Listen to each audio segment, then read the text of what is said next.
interesting name. We'll do a two-person show for you. All we need to do is get a suggestion of a non-geographical location that could fit on this stage. A tent! A tent. Thank you.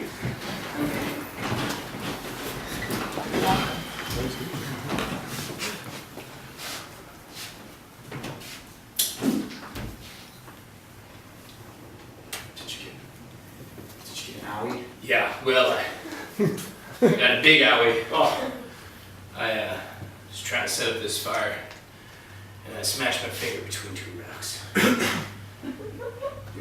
But don't worry, your father's fine.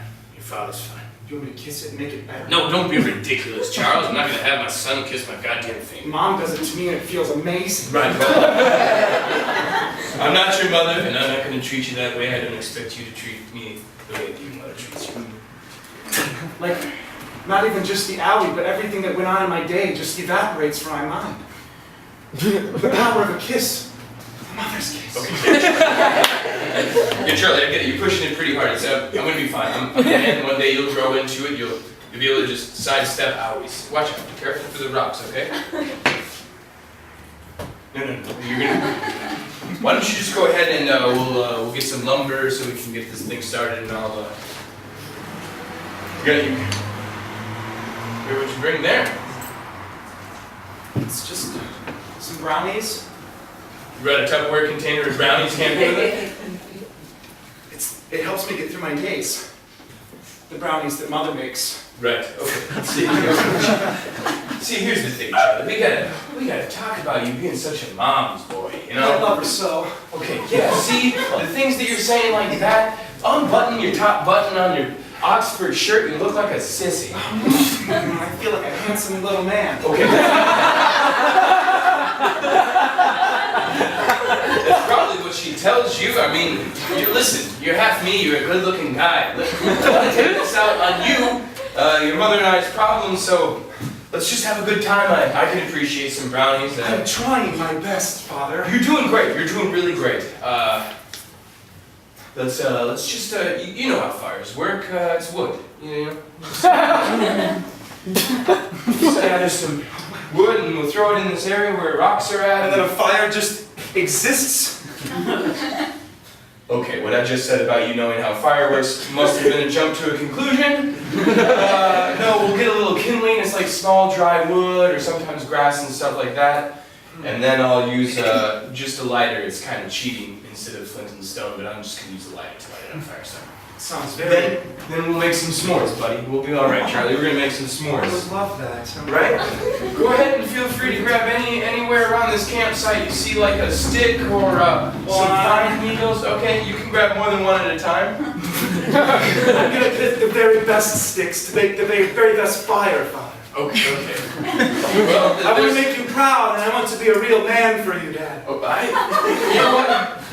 Charlie, I appreciate that. I do. I can understand the sense of perfection. It's taken me a lot of years of being downtrodden and shit upon for me to not try for perfection anymore. I used to be a perfectionist myself. This seems crazy. I always wanted to make bow and arrows when I was a kid. Hand ones. I wanted to hand whittle bow and arrows. Nice pine wood. Why don't you still?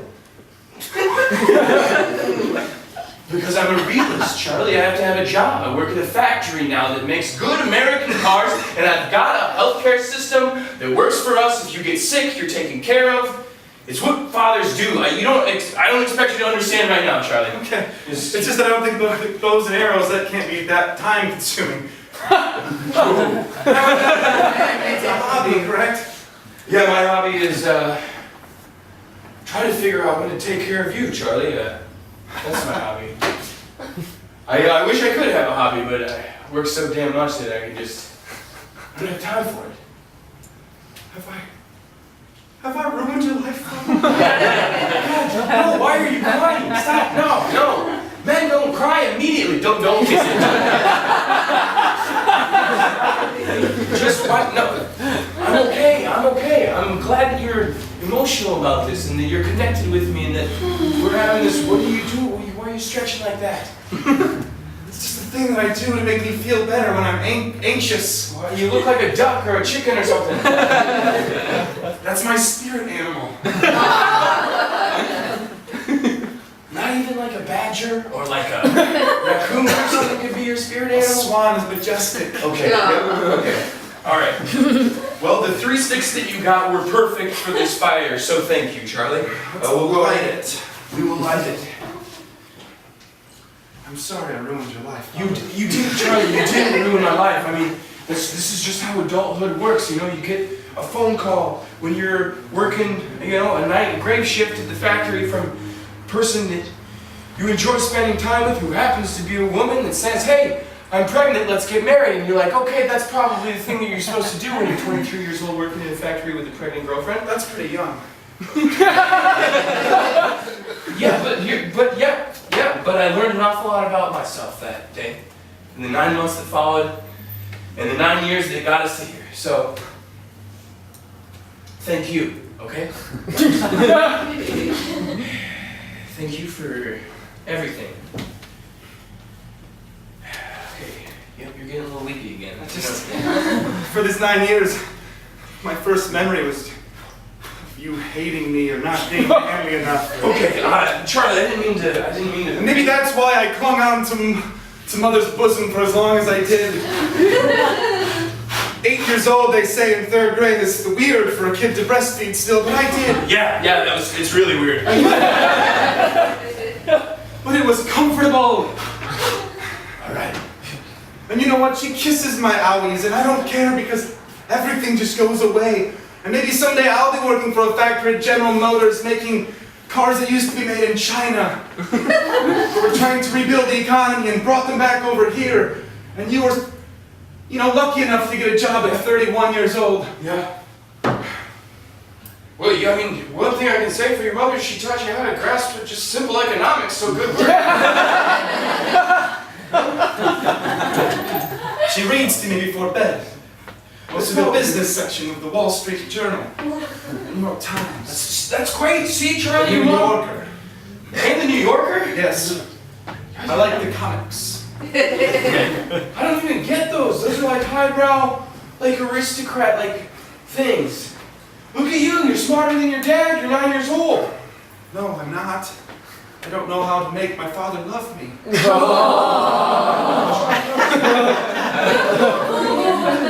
I love you. I love you just the way you are. You're okay. You're not all bad. Could be worse. Could you kiss my heart? Did you say kiss your heart? I can't. That's not even. It's not even possible, Charlie. You're okay. Just know in here that I love you, man. I care for you. And even though I only get to see you one weekend a month, every other Christmas, I still love you. You're a good kid. Look at how great you look. You're strong. You're 9. You know how to button a shirt? That's better than me at 9.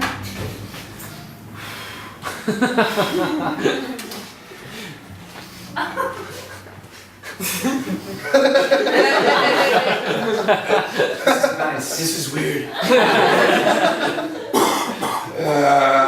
Okay, all right, okay. I feel good about that. That was a good period of time. Let's go. That's enough. All right, we got the fire going. Let's want to make some s'mores. You want to know what it's like to be a man? I would love nothing more than to be a man. Great. That is what my daddy did to me when I was your age. Budweiser, heavy. None of that light stuff. Bud Light's a bunch of pansy stuff. Men that work in factories drink Budweiser. It's the way that it works. It's American beer. Here you go, just have a sip of that, okay? Seems very irresponsible. Of course it's irresponsible. It's men's weekend. We're just camping. We're gonna go fishing tomorrow. Can we get rid of the swan, chicken, duck thing? Let's just here. Okay, this is a great learning experience. Let's change it to this, right? What is that It's spirit a animal? cobra. It's my spirit animal. It's a cobra. If I had a spirit animal, I just made that up because cobras are awesome, Charlie. They kill stuff. People, sometimes. The most dangerous game. She reads to you a lot. Jeez. Now here's what men customarily do as well. Once you got a fire appropriately started, you crack some beers, you cheers each other. Right? A toast. Just cheers. It's cool. Cheers. To fathers and sons. To the best father who will one day pick up his hobby of making pine curved hand bows or cross bows or whatever the bow was that you wanted to use that would potentially kill an animal or people. Yeah. The most dangerous. Okay. Well, it means a lot to me that you're listening. So cheers. How is your mother? She's dating a new guy. I heard they're getting married, huh? Oh, yeah, I'm getting married. Yeah, it tastes like a man's drink, huh? A little like piss. Yes, and that's not something I ever thought I would be drinking. Right. Well, Or want to drink, or why in God's name would anybody drink? because just once you get halfway through that, you'll understand. Yeah, what are you, 9? You're 9? What are you, 89, 90, 95 pounds probably? I'll get 84 and a half. Ooh, that's small for 9. That's either way, it'll hit you in a little while. You'll feel what I'm talking about. You get a little bit The weird. doctor says I'm going to grow into my feet and hands. And have big hands with a frail little girl body. Yeah, that's all right. I mean, I was That's why I not at all the same way, but your mother is a petite woman, so I imagine that her father was that way. He ravaged the petite woman. What? No, there are shades of colors in there somewhere. Yeah. All right. Well, just keep milking that for a little while. Camping's a lot weirder than I thought it would be. What'd you expect? I don't know. A nice cot. A cabin with running water and not a dirt floor with fire.